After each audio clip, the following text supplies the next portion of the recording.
But now that we are actually starting to have in scientific medicine, women's medicine as a study, we are discovering that there's drugs, especially some painkillers, that when tested on men appear to be useless, but are highly effective for women.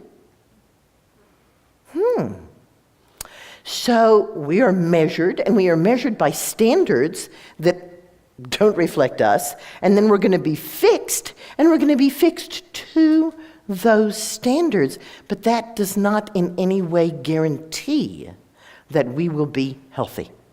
In fact, what is the definition of health in the scientific tradition? The absence of disease. Now, as we all know, you can never prove an absence, can you? So we are left with fear. The emotion of the scientific tradition is fear. Who recommends that you go for an annual checkup? Not the AMA. There is no medical body of any kind that recommends an annual checkup. The insurance company wants you to do it, not for health.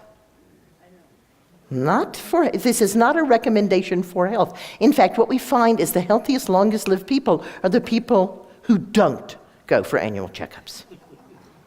Right? The more you go to the doctor, the more likely you are to be prescribed a drug or to be sent for a test. Let me tell you a pretty horrific true story. A dear friend of mine who she was first a midwife. She started being a midwife when she was 19, and she studied and she worked for 20 years, and during that time she got very interested in herbs, and she became a really excellent herbalist.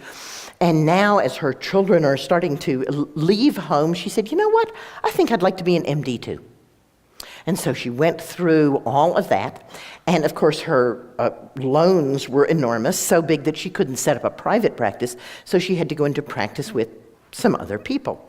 And she called me up, we've known each other for a very long time, and she said, you know, trying to figure out if I should go into practice with these people. It's nice, it's by my house, but something odd about that. And we talked about, pros and cons and thises and that's, and she wound up deciding that she would work with them. And she worked there for 2 years, and she just called me up a few months ago, and she said, I can't believe it. They brought me in, and they said, we're going to have to let you go because you're not coming up to the standard of this office. And she said, I'm not meeting your care standard? They said, first visits here, you're sending people home with like $5,000, $6,000 worth of tests and drugs. Our office minimum is $10,000. If you can't prescribe $10,000 worth of drugs and tests, then we don't want you in the practice. Don't think this isn't happening to you.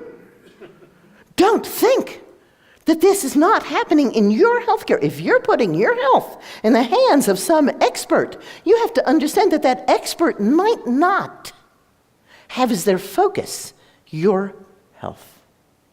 They might have another focus. They might have meeting the office minimum,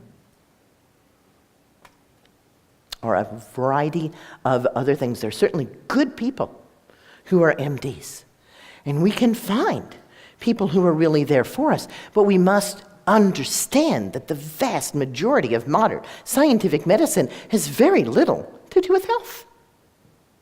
When Eastman Kodak said, we're going to encourage women to have mammograms, women who were radiologists said to them, you're crazy. Women are not going to expose their breasts to radiation, hard radiation. And Eastman Kodak said, sure they will. We'll scare them into it. Remember that the emotion of the scientific tradition is fear. You have to go for your yearly checkup. What if something bad is happening? You have to go for a mammogram. What if you have breast cancer? You have to get a PSA test, prostate-specific antigen. What if you have prostate cancer?